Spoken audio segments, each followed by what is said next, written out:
Nah, hari ini saya akan berbicara satu tema, yaitu di tahun 2022 dengan tahun kemuliaan Allah bagi roh menyala-nyala, dengan tema kita hari ini, subtema hari ini, hidup dalam pertarungan iman atau peperangan iman. Jadi kita ini sebenarnya hidup bertarung, tinggal tergantung bagaimana kita. Padahal kemenangan itu sudah Tuhan Yesus jamin. Amin. Nah, kita buka dulu deh. Kita buka dalam Efesus pasal 6. Biar kita semua tahu ini, saudara, tahun 2022 ini dunia sudah semakin mengerikan sekarang, saudara lihat. Kayak bangsa Israel padang gurun terputar-putar, masuk nggak akhir kata Kanaan? Enggak. Nah, itu sebabnya sadari, saya pernah menyampaikan ada 6 hal kan peranan kita. Salah satu kita adalah prajurit Kristus. Prajurit tugasnya apa? Berperang. Nah, buka dulu Efesus pasal 6, saudara.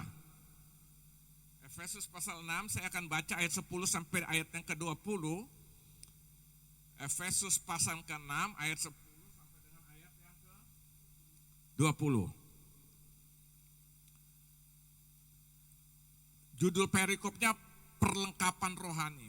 Akhirnya hendaklah kamu kuat di dalam Tuhan, di dalam apa? Kekuatan kuasanya. Kenakanlah seluruh perlengkapan senjata Allah, supaya kamu dapat bertahan melawan apa?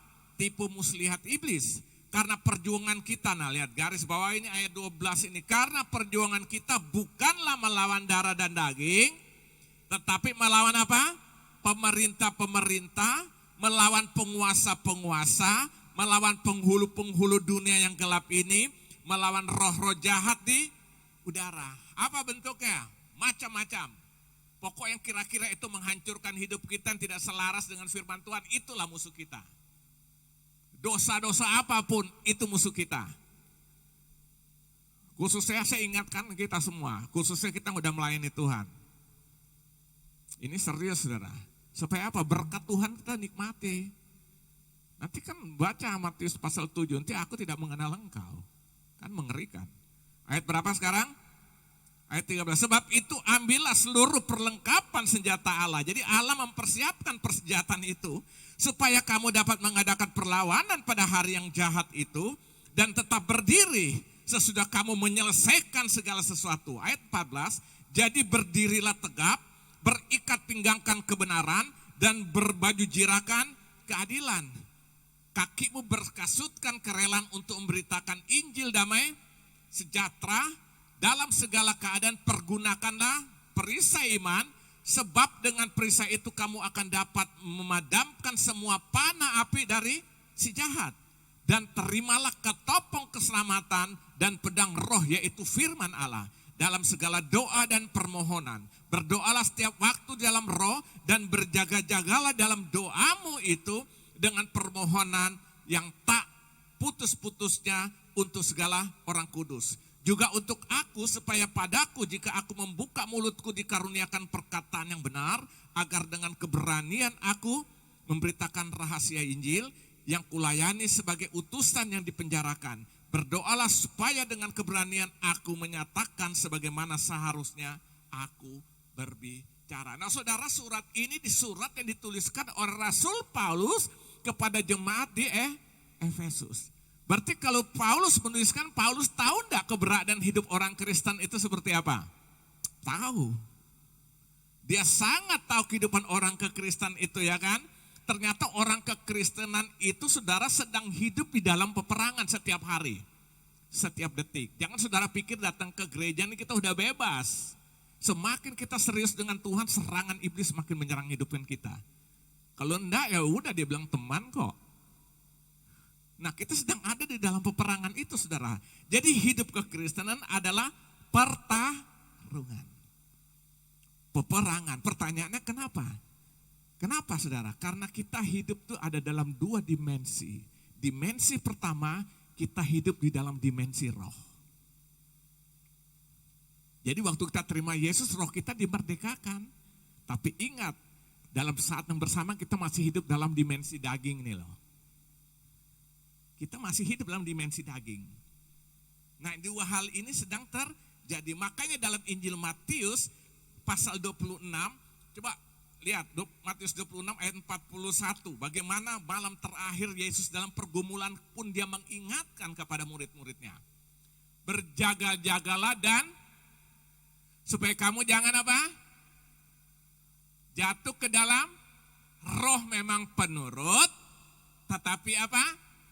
Daging lemah. Jadi kita hidup dalam dua dimensi roh itu adalah penurut, karena ada Roh Kudus dalam hidup. Tapi dimensi daging ini loh yang lemah, selalu berperang setiap saat. Nah itu sebabnya Paulus ingatkan supaya mereka bertarung, ya kan? Jadi saudara lihat, inilah hal yang terjadi saudara. Ada pertarungan iman di dalam diri kita nih setiap detik. Dalam gereja ini pun sekarang kita sedang duduk ini ada pertarungan iman loh. Kadang-kadang kita pikir pelayanan orang Kristen sudah oke kalau sudah terlibat dalam pelayanan, udah oke. Enggak, kita bertarung setiap hari. Supaya hidup kita berdampak menjadi berkat bagi banyak orang. Amin. Kalau enggak saudara tahu padang gurun itu bangsa Israel terputar-putar itu aja. Coba perhatikan, saya coba selidiki pelajari Alkitab tentang perjalanan bangsa Israel, dosanya itu aja. Bersungut, keras tengkuk, memberontak, gak ada hal yang lain. Akhirnya gak mengalami apa? Kemajuan. Saya kemarin diberkati banget dengar WCB di bawah itu. Persyaratan hidupan kita ya kan. Nah, jadi hari ini saudara kita harus siap berapa? Bertarung. Makanya sampai hari ini saya tidak setuju dengan istilah bergumul. Karena Alkitab tidak mencatat kita ikut Tuhan kita bergumul. Kenapa? Karena Yesus sudah menyelesaikan pergumulan itu. Amin. Tidak ada hidup kekristenan bergumul. Saudara bayangkan menderita banget hari ini bergumul ekonomi. Belum selesai besok bergumul dalam rumah tangga. Belum lagi selesai bergumul dengan hal-hal yang lain. Kapan nyamannya lu hidupnya? Padahal Alkitab bilang bersukacitalah senantiasa. Paulus kalau untuk berbicara bergumul dia punya alasan untuk bergumul. Tapi dia tidak berkata aku bergumul. Enggak. Aku berperang. Amin. Aku bertarung. Sebagai seorang pejuang atau sebagai seorang sedang berlomba dalam pertandingan lari itu. Jadi saya sangat tidak setuju kalau istilah pergumulan. Pertanyaannya kenapa saudara? Saya tidak setuju dengan pergumulan itu. Nah kita buka lagi Matius 26. Buka dulu Matius 26, perhatikan ini. Karena pergumulan kita tuh Yesus sudah apa? Menyelesaikannya dengan tuntas. Matius 26 ayat 38. Matius 26 ayat 38 sampai ayat yang ke-44. Perhatikan.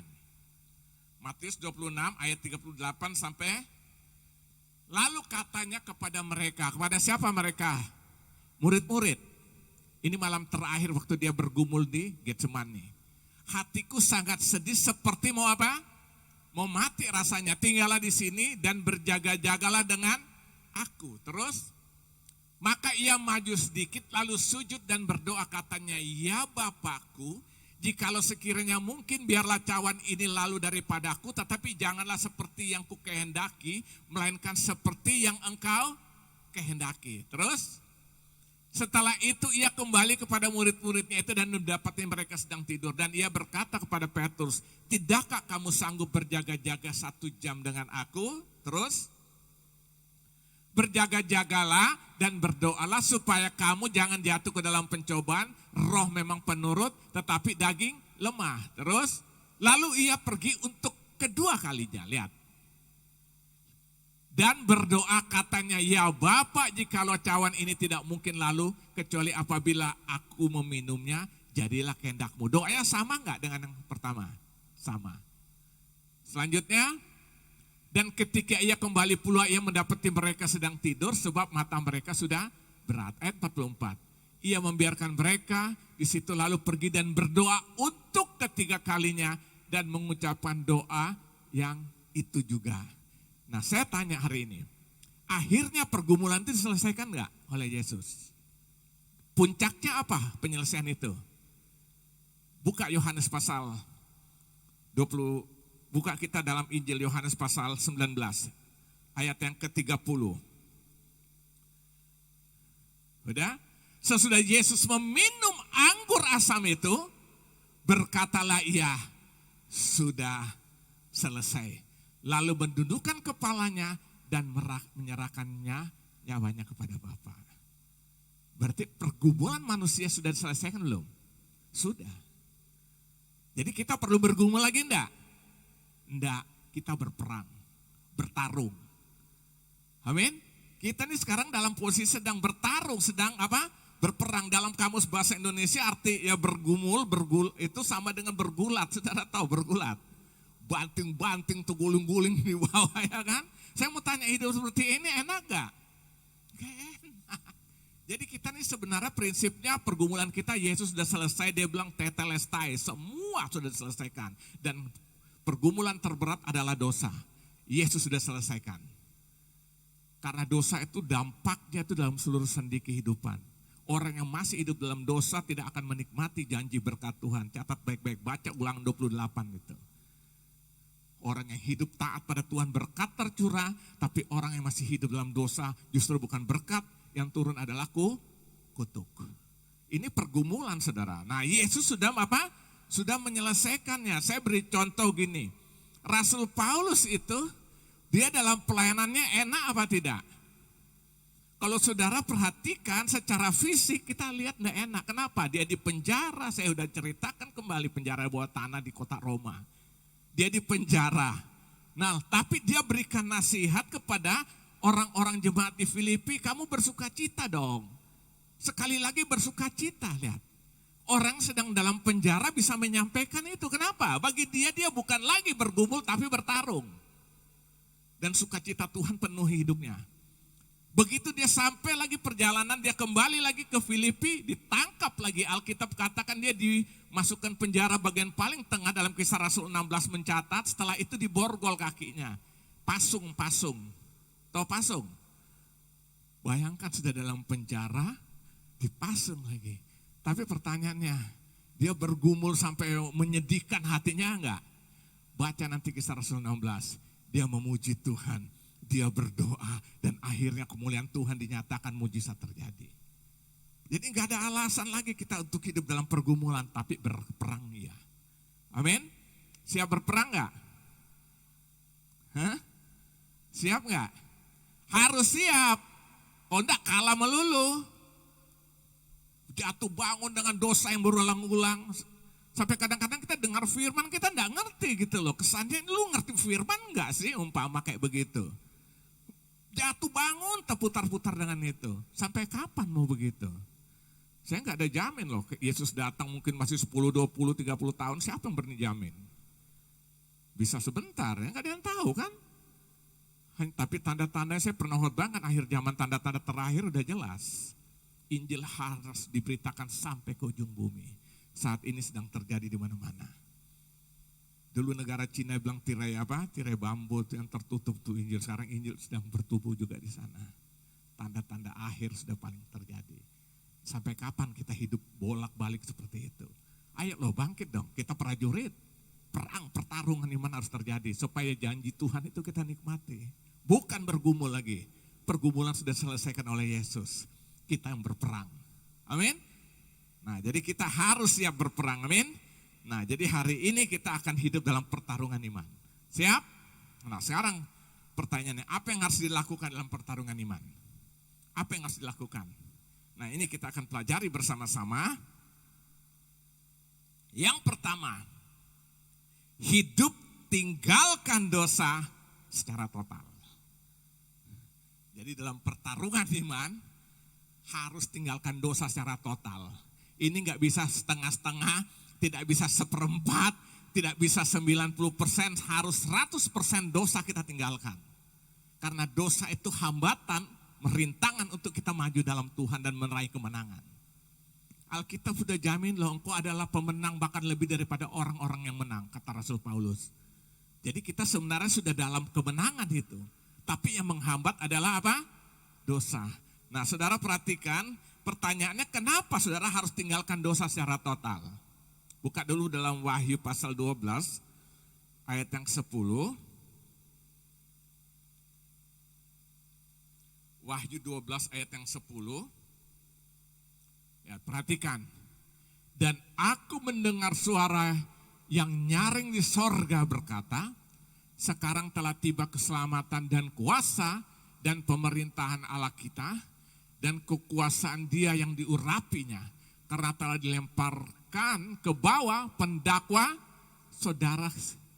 saudara-saudara kita yang mendakwa mereka siang dan malam di hadapan Allah. Ya, mendakwa. Siapa yang pendakwa itu? Iblis. Lihat di sini katakan sudah dilemparkan. Artinya apa?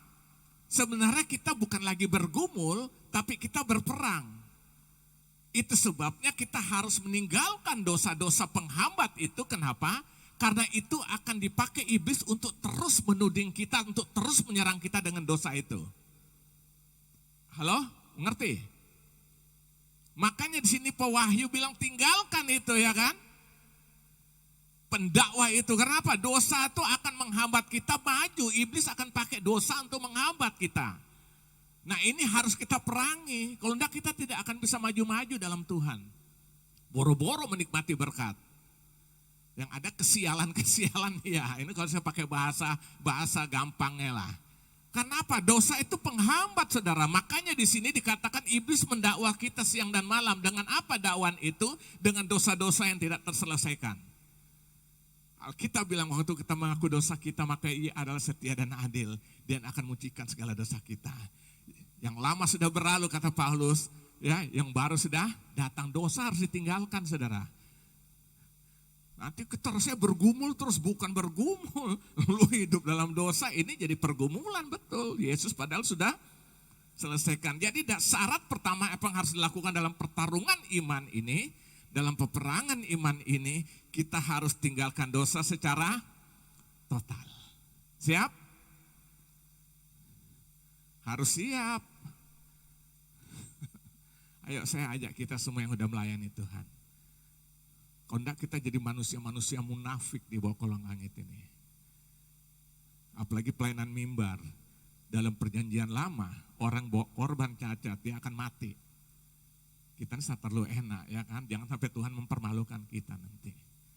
Angkat tangan, segala puji.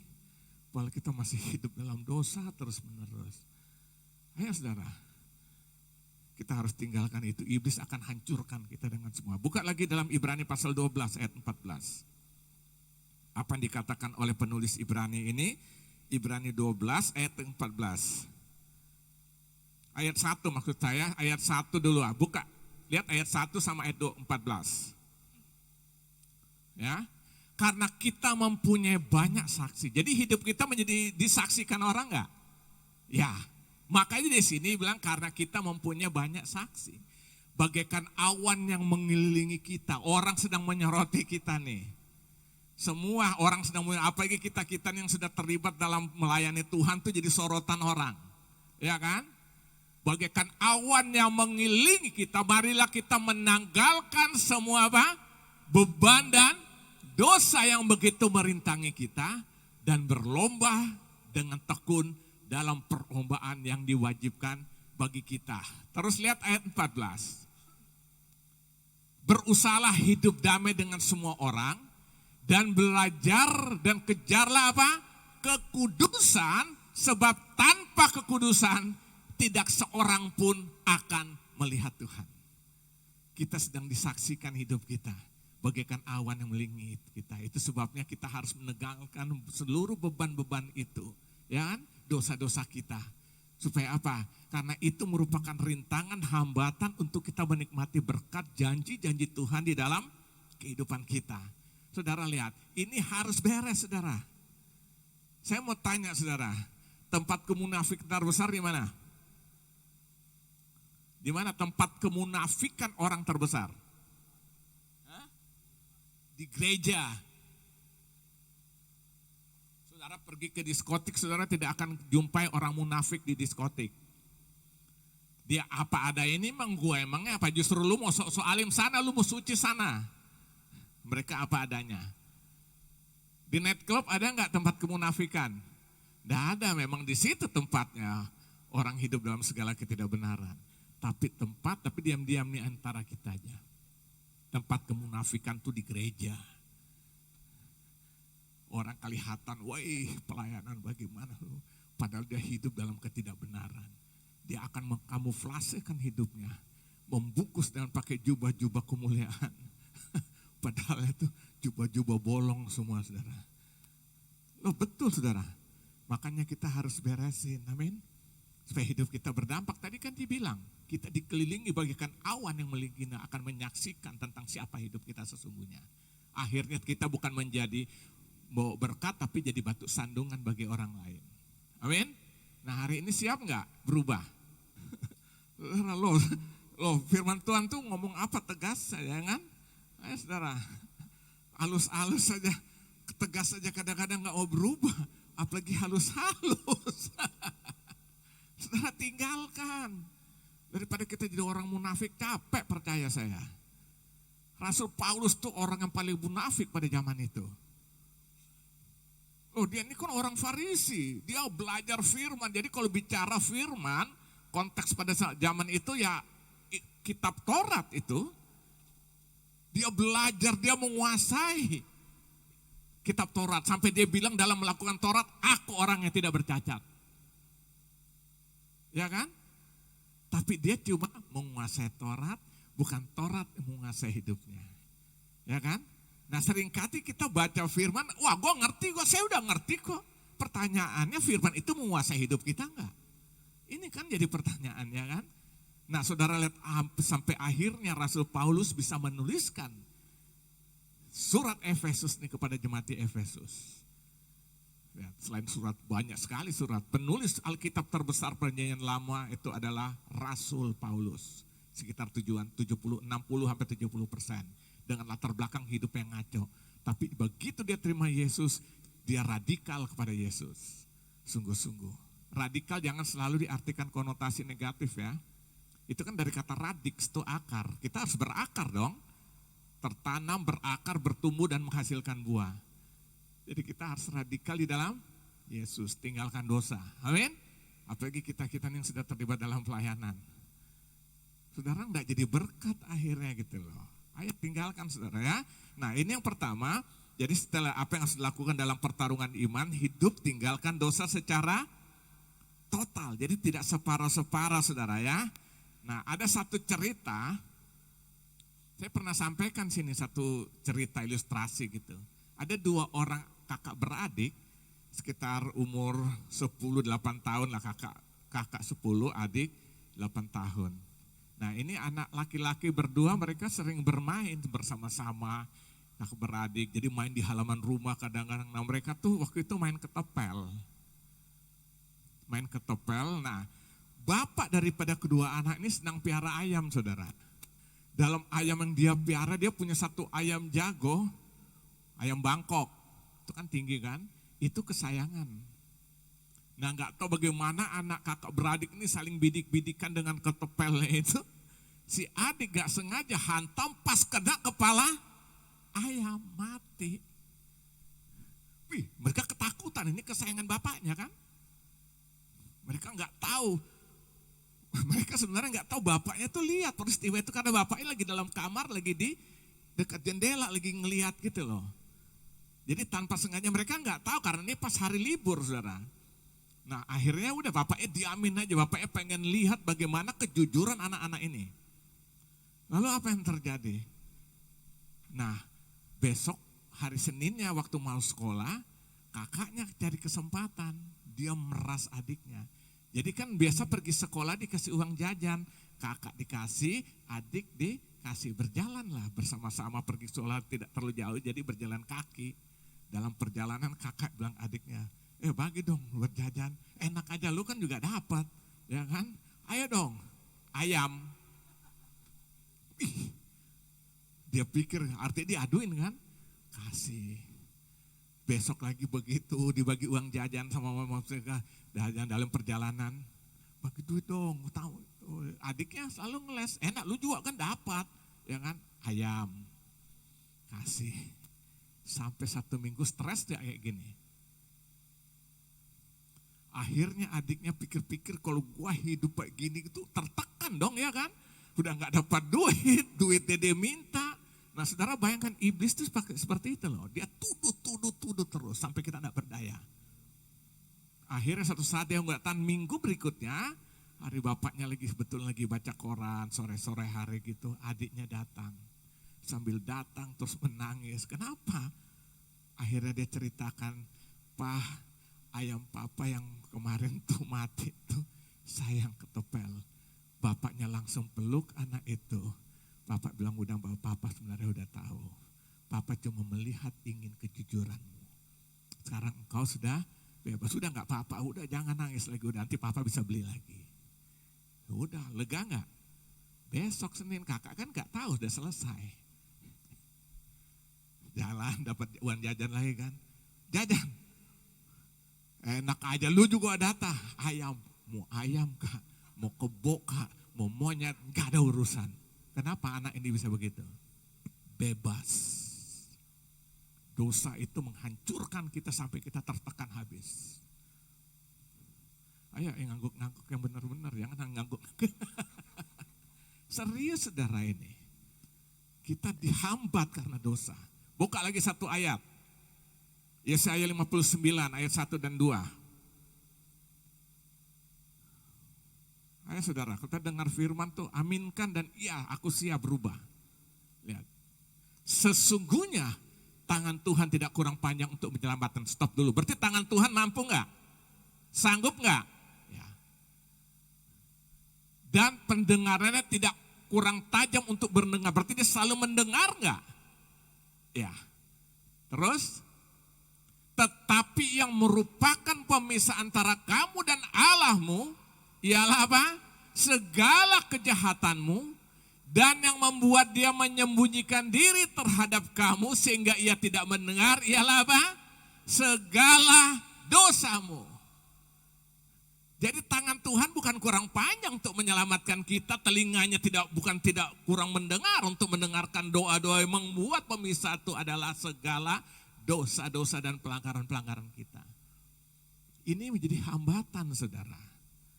Mungkin selama ini saya nggak tahu saudara berdoa tentang sesuatu seakan-akan Tuhan itu menutup diri. Sebenarnya bukan Tuhan menutup diri, karena hambatan itu dosa. Saudara ingat, waktu Yesus pas naik di atas kayu salib, salah satu kata lagi dia teriak apa? Eli, Eli, lama sama tani. Kenapa dia teriak itu? Itu artinya, Allahku Bapakku, mengapa engkau meninggalkan aku? Pertanyaannya, kenapa Yesus berasa Bapaknya pergi meninggalkan? Dia melihat Bapaknya meninggalkan dia. Kenapa? Kenapa? Saudara tahu, karena dosa manusia sudah ditanggungnya. Sudah ditumpahkan ke dalam kehidupan Yesus. Makanya Alkitab berkata, dia yang tidak berdosa telah dijadikan berdosa karena kita. Nah sementara Allah tuh Allah yang kudus. Dia tidak bisa bersekutu dengan ketidakkudusan. Jadi waktu dia lihat Yesus disalibkan itu karena dosa manusia, saudara-saudara, dosa saya, dosa seisi manusia itu sudah ditanggung. Maka Allah Bapa memalingkan mukanya, tidak mau melihat dia. Karena apa? Dosa menghambat. Maka dia teriak, Eli, Eli, lama sabatani. Allahku, Allahku, mengapa engkau meninggalkan aku, dalam sisi kemanusiaan Yesus pada saat konteks itu. Kenapa? Dosa penghambat. Jadi serius enggak dengan dosa? Serius. Kita tidak akan menikmati damai sejahtera Tuhan. Kita tidak akan mengalami sukacita Tuhan. Kita tidak akan mengalami berkat-berkat Tuhan. Kita tidak akan mengalami terobosan-terobosan Tuhan dalam kehidupan kita. Dosa menghambat. Makanya bukan tangan Tuhan yang kurang panjang untuk menolong. Bukan telinganya yang tidak mendengar. Dosa yang menghambat. Berarti dia siap menolong enggak? Sanggup menolong enggak? Sanggup mendengar doa enggak? Apa yang menghambat? Dosa apapun. Lewat pikiran, sikap hati, perbuatan, ini semua menghambat. Selama kita masih hidup di dalam dosa, ini akan menjadi pergumulan. Padahal Yesus sudah memerdekakan kita. Kalau anak memerdekakan, Yohanes 8 ayat 36, kamu pun sungguh-sungguh merdeka. Amin.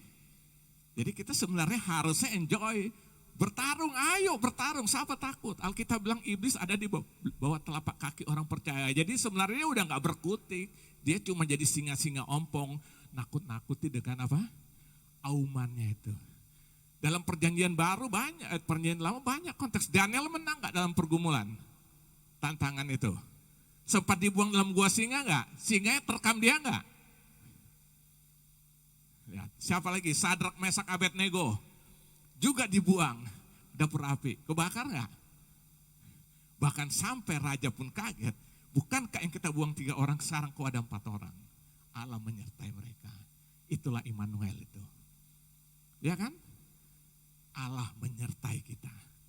Nah jadi saudara, yang pertama, apa yang harus dilakukan dalam pertarungan iman, kita sedang bertarung setiap hari. Tinggalkan dosa secara total supaya menang saudara. Kalau enggak saudara didakwa terus dengan dosa itu. Maaf, saya harus ingatkan, apalagi kita sudah terlibat dalam pelayanan. Saudara enggak bebas saudara nyanyi itu. Rasa tuduhan-tuduhan itu ada. Percaya saya, gimana mau ngalami berkat Tuhan? Jauh. Ini kalau istilah Pak Jainuddin MZ, jauh panggang daripada api. Saya senang juga dengar khotbah istilah-istilah, ya kan khotbah Pak Jainuddin itu kan bagus ya kan. Jainuddin MZ, saya sering kali dengar istilah-istilah kan, jauh panggang daripada api, jangan mimpi berkat dah. Hidup beresin dulu, amin. Supaya apa? Kita jadi pemenang. Kan salah satu saya sudah sampai, kita adalah berperan sebagai apa? Prajurit, tugasannya berperang. Ya, jadi ini yang pertama, apa yang harus dilakukan dalam pertarungan iman ini, hidup tinggalkan dosa secara total. Apalagi minggu depan kita akan masuk dalam perjamuan kudus. Hati-hati saudara, beresin. Supaya perjamuan kita minum, nikmati roti dan anggur itu bukan jadi kutuk tapi jadi berkat. Ini yang pertama. Yang kedua, kita lihat apa yang harus dilakukan dalam pertarungan iman. Yang kedua, pergunakanlah selengkap senjata Allah ya, atau pergunakanlah selalu senjata Allah, bukan dengan kekuatan kita sendiri. Dengan kekuatan sendiri pasti kita keok, tapi kita harus pergunakan senjatanya Allah yang sudah diberikan bagi kita. Baca di ayat 10 dari surat Efesus tadi, kita kembali lagi. Surat Efesus pasal 6 tadi, baca ayat 10, 11, 13 dan sampai terus 17. Saya baca ya. Jadi pergunakanlah selengkap senjata Allah, bukan kekuatan diri sendiri. Ayat 10, akhirnya, Efesus pasal 6 tadi, akhirnya hendaklah kamu kuat di dalam Tuhan, di dalam kekuatan apa? Kuasanya. Ayat ke-11, kenakanlah seluruh apa? Perlengkapan senjata Allah supaya kamu dapat bertahan melawan tipu muslihat iblis. Jadi di sini dikatakan pergunakanlah, ya kan, perlengkapan senjata Allah. Ayat 12, terus ayat yang ke-13, kita loncat aja. Sebab itu ambillah seluruh perlengkapan senjata Allah, supaya kamu dapat mengadakan perlawanan pada hari yang jahat itu. Jadi hari peperangan ini yang setiap hari kita hadapi, dan tetap berdiri sesudah kamu menyelesaikan segala sesuatu. Terus ayat 14, jadi berdirilah tegap, berikat pingganglah kebenaran, dan berbaju jirakan keadilan. Kakimu berkasutan kerelaan untuk memberitakan Injil damai sejahtera. Dalam segala keadaan pergunakan apa? Perisai iman, sebab dengan perisai itu kamu akan dapat memadamkan semua panah api dari si jahat, dan terimalah ketopong keselamatan dan pedang roh, yaitu firman Allah. Ya, jadi kita harus mengenakan seluruh perlengkapan senjata Allah. Jadi begini saudara, Tuhan menyadari kita ini sedang berperang. Melawan darah dan daging, tadi saya bilang, bukan melawan darah dan daging, tapi melawan roh-roh. Jadi setelah kita dalam Tuhan, kita punya musuh. Siapa musuh kita?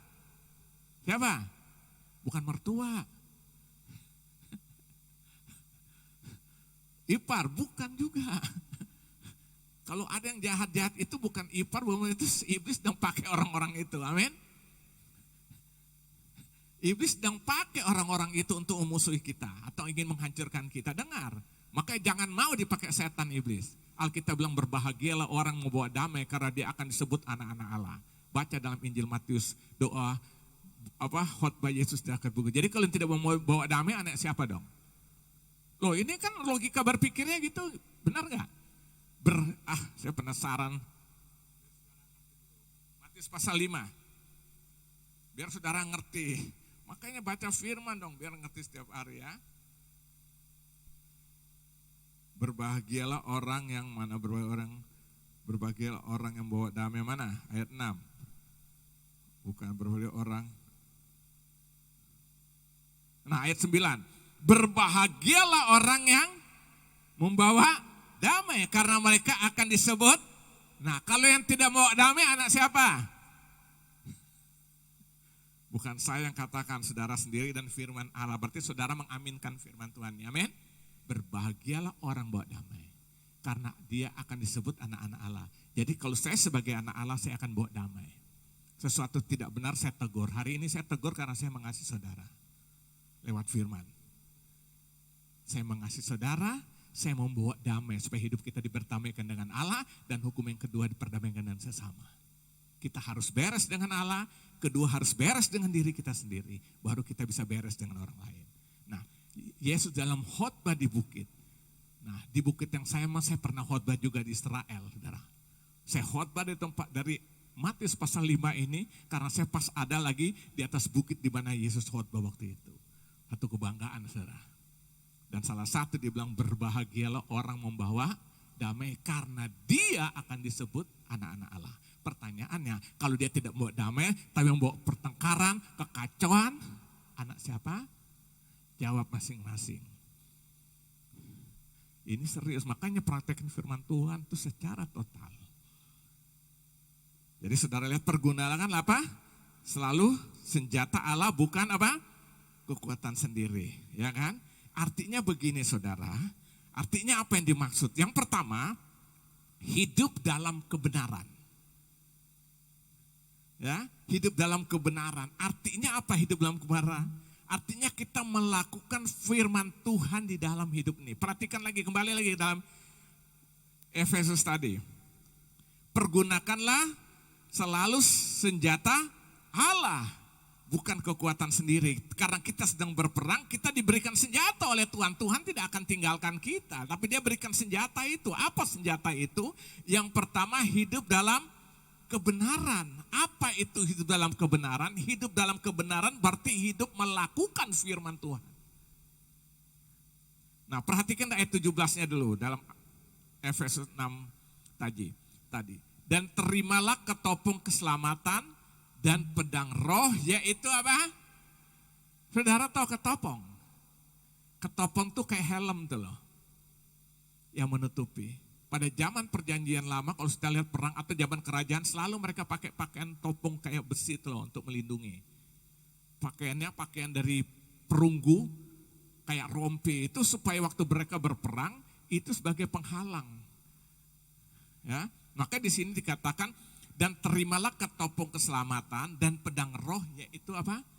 Firman Allah. Jadi yang pertama, pergunakan lalu senjata Allah, bentuknya apa? Yang pertama dalam bentuk hidup di dalam kebenaran Tuhan, yaitu melakukan firman Tuhan. Jadi kalau kita benar-benar mau berperang, kita harus hidup dalam kebenaran, yaitu melakukan firman. Kalau kita melakukan firman, ada nggak bisa usik-usik kita? Saya beri contoh, saudara hidup jujur. Ada nggak bisa menuduh-nuduhkan saudara-saudara adalah orang yang pencuri, atau saudara misalnya dibilang seorang korupsi padahal kita jujur? Ada nggak? Mungkin ada, tapi kita berdiri pede. Ya kan? Kalau tuh ada yang coba-coba argumentasi, itu kan sebenarnya dalam dirinya dia sebenarnya udah kalah, hanya untuk menutup-nutupi. Supaya saya tunjuk, yang orang sering bilang apa udah salah, sok jago lagi, ya kan?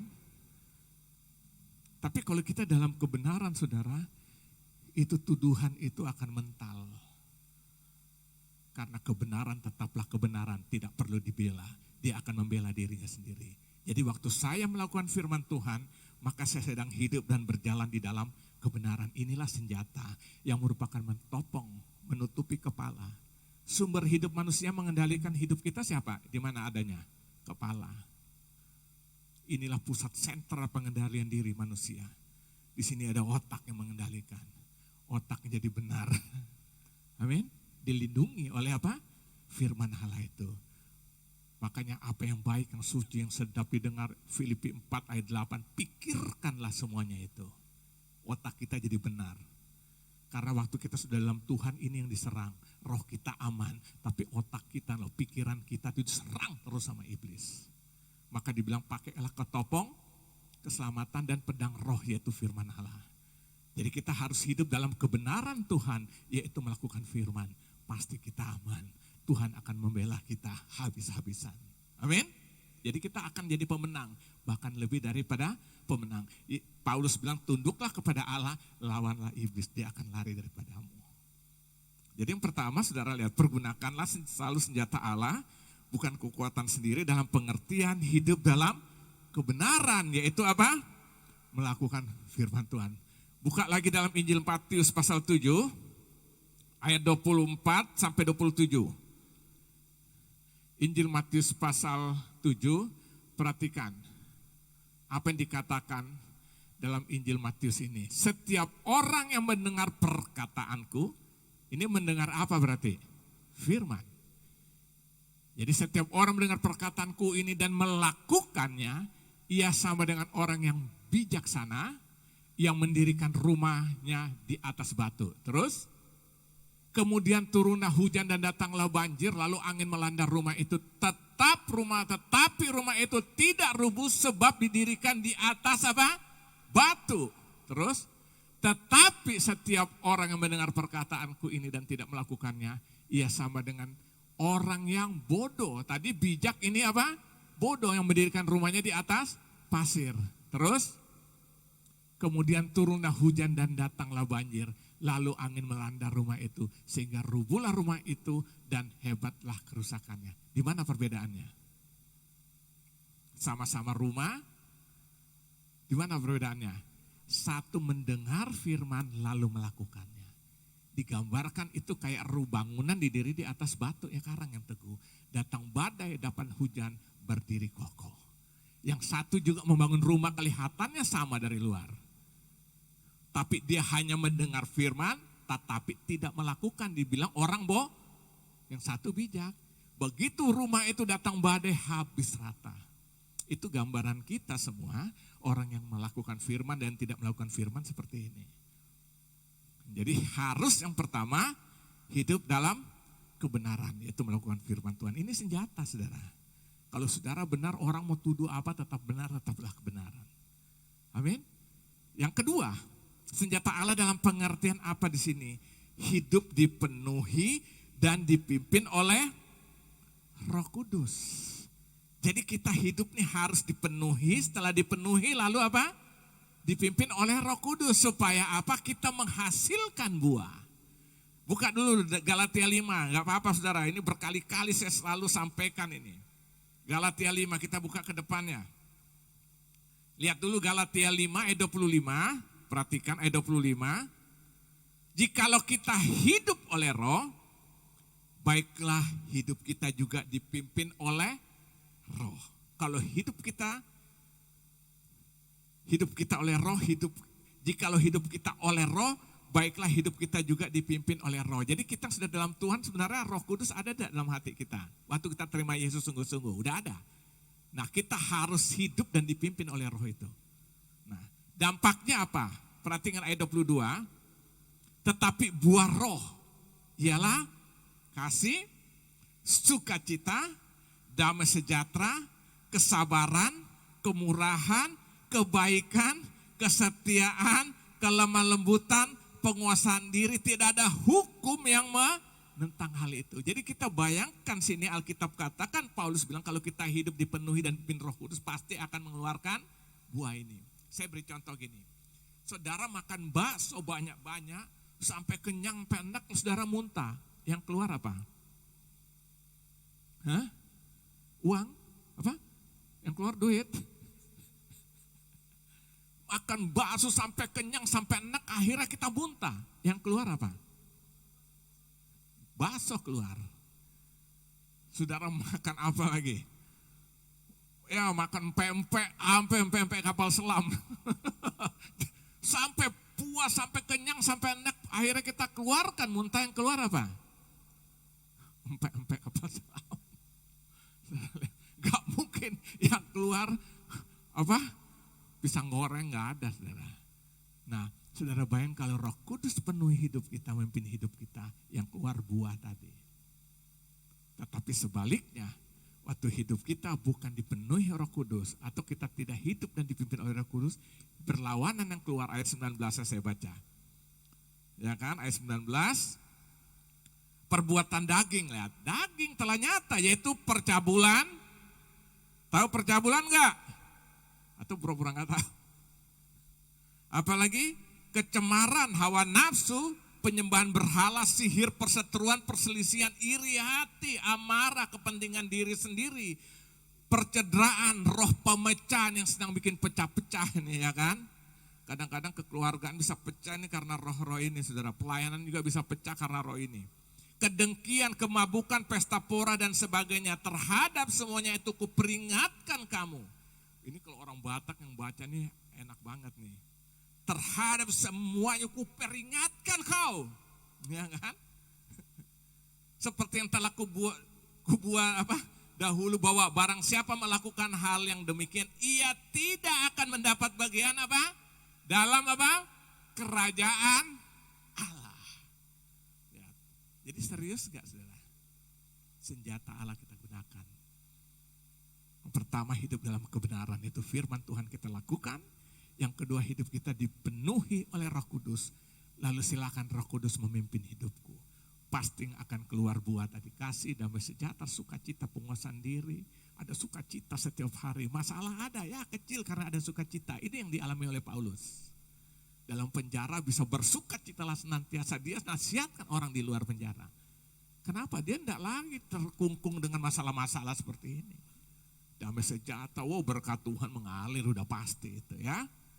Lihat, waktu kita hidup dalam kebenaran, lalu kita hidup dipenuhi dan dipimpin oleh Roh Kudus. Tapi kalau tidak, yang keluar apa tadi? Percabulan. Apalagi? Ya semualah, baca ayat 19 tadi itu. Dan seterusnya ya. Nah, hari ini itulah senjata Allah. Yang ketiga, pergunakanlah lalu lengkap senjata Allah dalam bentuk apa? Yang ketiga, berdoa dalam roh, bukan daging. Orang bisa gak berdoa dalam daging? Ya itu doa-doa biasa-biasa itu loh. Seremonial keagamaan saya bilang. Kan ada pernah hukum yang saya jelaskan, kan ada 3 hukum dalam konteks perjanjian lama disebut hukum moral. Dalam kitab itu loh, Taurat, jangan membunuh, jangan mencuri, itu semua kan hukum moral. Yang kedua, hukum seremonial peribadatan. Datang ke bait Allah harus bawa ini, aturan-aturan, itu namanya hukum seremonial peribadatan. Sama yang ketiga, hukum sosial dalam pergaulan hidup, tuh kan? Ya kan? Nah, semua itu dilakukan dengan cara sendiri loh. Itulah agama. Nah, Yesus datang, Yesus balik semuanya. Bukan dari luar ke dalam hukum itu, tapi hukum itu dari dalam yang keluar. Oh, beda jauh, saudara. Makanya kita diajar dari dalam keluar. Waktu berdoa, biarlah berdoa dengan hati, dengan roh dari dalam hati. Kalau enggak menjadi namanya apa? Doa secara daging. Nah, coba kita lihat di ayat 18.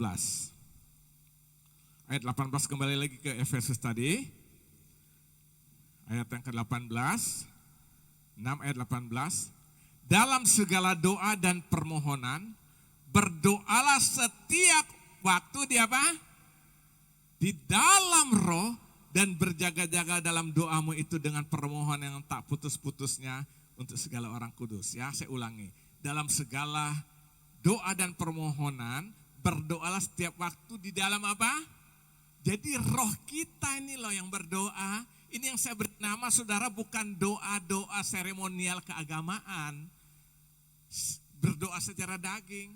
Kita ini kan kebiasaan udah berdoa kalau kita tidak hati-hati, ya kan? Mau makan, terima kasih Tuhan untuk berkat ini, haleluya.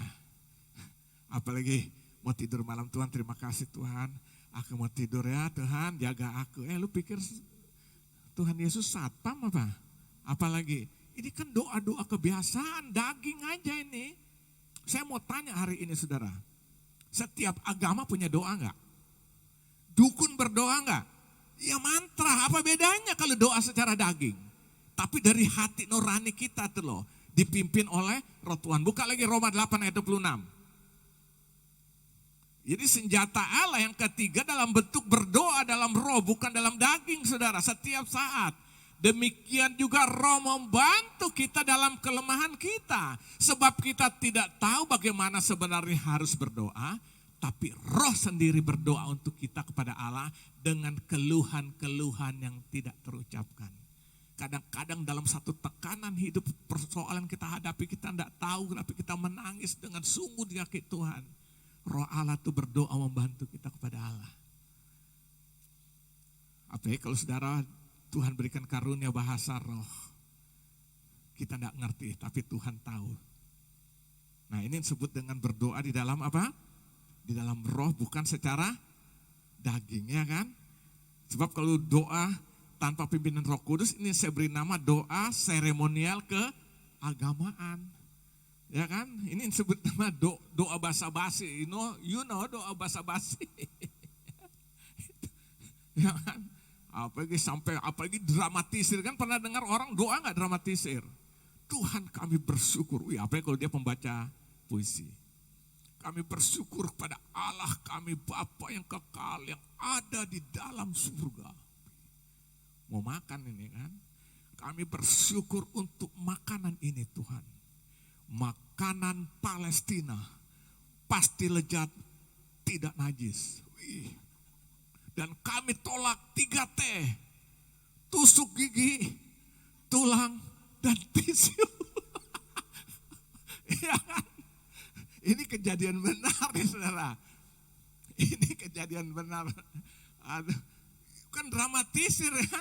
Tapi orang gak merasa apa-apa.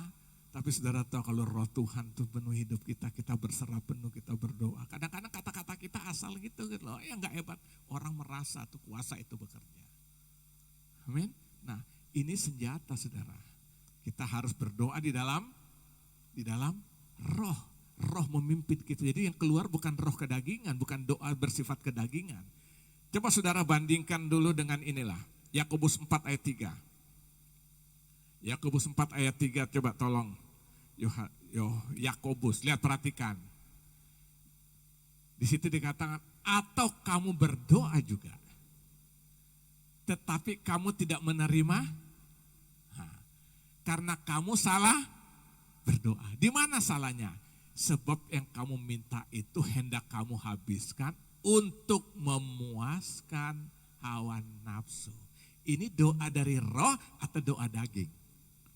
Tuhan aku minta Tuhan, kau berkati aku dengan mercy yang terbaru seri S400 Tuhan. Karena tetanggaku dia sudah pakai Lamborghini. Tapi Lamborghini lebih mahal dikit. Ya dia sudah pakai Alphard Tuhan. Masa aku anakmu rasanya. Ini nih ayat ini bilang, kamu berdoa salah berdoa karena kamu minta untuk menghabiskan, memuaskan hawa nafsu. Tapi doa dipimpin roh enggak. Kadang-kadang dia tidak memikirkan lagi diri kita, diri sendiri. Dia hanya berpikir bagaimana kepentingan Tuhan untuk kerajaan Allah di muka bumi ini. Memperlebar kerajaan surga di atas kolong langit ini. Amin. Orang yang berdoa dalam roh, dia bukan lagi menjadi kepentingan diri sendiri, dia mencari kepentingan Tuhan. Apa Tuhan yang aku harus lakukan dalam hidupku? Saudara baca dalam surat-surat dalam seluruh Alkitab, saudara lihat orang-orang yang dipakai Tuhan tidak ada lagi berdoa untuk diri sendiri. Paulus sampai mau rela mati itu hanya untuk menyelamatkan jiwa-jiwa. Dia kalau hanya untuk diri sendiri sudah cukup. Dia beragama tadinya, agama Yahudi. Yang kedua dia kaya, dia seorang pengusaha. Cukup enggak? Kaya, pengusaha, cukup enggak? Mau nyari apa lagi? Tapi dia bilang, sekarang semuanya aku anggap sampah dibanding dengan kemuliaan yang kuterima dalam Kristus Yesus Tuhan. Sehingga hidupku adalah Kristus, mati adalah keuntungan. Amin. Ini orang yang luar biasa. Nah ini sebenarnya kita harus seperti itu. Jadi doa-doa kita naik bukan lagi kedang. Ini masih bergumul, masih belum bergumul. Tuhan, ini besok gak tahu anak sekolahnya bayar apa. Ini Aduh, percayalah saudara. Saya lihat di YouTube satu. Seorang bapak udah 32 tahun dia melayani di daerah NTT sana. Rumahnya sangat sederhana, tidurnya tikar selama 32 tahun. Gereja sederhana. Dia melayani orang-orang, saudara tahu, tidak ada sih terdapat gaji upah. Tapi toh dia bisa bertahan hidup. Saya waktu lihat itu, aduh, terharu juga gitu. Dia nggak tahu. Jadi buat dia tuh udah nggak ada lagi itu. Pokok bagaimana aku bisa melakukan sesuatu untuk kemuliaan nama Tuhan. Dia melayani. Akhirnya tiba-tiba ada pendeta yang datang ke sana. Ini kesaksian benar. Datang ke sana, akhirnya pendeta sampai nangis, nggak tahan juga. Tanya, bayang seorang bapak sudah berdua istrinya aja itu. Jadi dia masuk ke rumahnya, dia lihat kan, tidur di atas tikar selama 30-an tahun. Melayani Tuhan tanpa dapat, mungkin kalau dapat persembahan besar, ini orang-orang sederhana di desa. Akhirnya bapak itu nangis, dia bilang, Pak, saya janji, saya akan renovasi rumah bapak. Lihat, ini berkat Tuhan enggak? Dia berdoa mati-matian untuk itu enggak? Enggak, dia hanya pikir bagaimana melakukan sesuatu yang menyenangkan hati Tuhan. Waktu kita menyenangkan hati Bapak, sekarang saudara sebagai ibu-ibu, bapak-bapak kalau anak menyenangkan, enggak usah minta apa-apa dikasih kok. Ya kan? Apa kalau sampai dia minta, rasanya kok enggak kasih, dia menyenangkan. Nah saudara bayang kalau kita menyenangkan hati Tuhan itu kira-kira gimana? Jadi jangan doanya daging minta. Kita kadang-kadang salah berdoa, pikiran kita doa tuh minta-minta. Bukan, doa tuh membangun hubungan dengan Tuhan, membangun komunikasi dengan Tuhan. Saya berdoa berarti saya membangun hubungan komunikasi dari saya kepada Tuhan. Waktu saya membaca firman, merenungkan firman siang dan malam, saya sedang mendengarkan komunikasi Tuhan kepada saya. Ideal enggak ini? Saya mau tanya dulu, komunikasi ideal tuh komunikasi yang macam apa? Dua arah. Saudara handphone seseorang, dia diam aja, saudara kesal. Lu dengar enggak sih? Kadang-kadang kita ngobrol aja kan, enggak ada, oh ya oke, enggak ada kan? Halo, lu dengar? Iya, gue masih dengar ya kan? Kesel kan? Harus dua arah. Nah waktu kita naikkan doa kepada Tuhan, dengan hati yang jujur, bukan basa-basi tadi. Kita memuji, menyembah, kita berdoa ya kan? Nah itu kita membangun dengan dia. Sempurna belum? Belum ideal, baru satu arah. Kita butuh arah kedua dari dia kepada kita ini. Baca firman renungan, kita tahu. Pasti kita menjadi orang-orang yang menang, bahkan lebih daripada pemenang. Amin. Karena ini senjata Allah. Jadi itu sebabnya pagi ini saya simpulkan firman Tuhan hari ini saudara. Saudara kita semua ini sedang hidup dalam pertarungan iman. Saudara saya, kita semua sedang berperang. Bukan melawan darah dan daging. Tapi roh-roh jahat penguasa musuh saudara yang selalu siap menghancurkan kehidupan kita. Semakin kita sungguh dalam Tuhan, serangan semakin besar. Di mana kekuatan musuh akan menyerang waktu sedang berperang satu negara dengan negara yang lain. Dia cari di mana pusat kekuatan itu digempur habis. Semakin kita dekat dengan Tuhan, serius dengan Tuhan, digempur habis-habisan oleh setan. Tapi Alkitab sudah jelaskan, kita punya senjata itu, amin. Kita kalahkan, kita akhirnya hidup sebagai pemenang, bahkan lebih daripada orang-orang yang menang. Itu sebabnya yang pertama saudara, apa yang harus dilakukan dalam pertarungan iman? Tinggalkan dosa secara total. Siap? Siap enggak? Saudara bereskan dengan Tuhan. Putuskan supaya janji itu saudara digenapi. Saya berani jamin saudara tidak akan menerima berkat Tuhan selama saudara masih hidup dalam dosa. Kita kadang-kadang terputar kayak bangsa Israel. Bangsa Israel saya mau tanya jujur, bangsa Israel diberkati Tuhan enggak waktu dia keluar dari Mesir ke mana? Menuju Kanaan.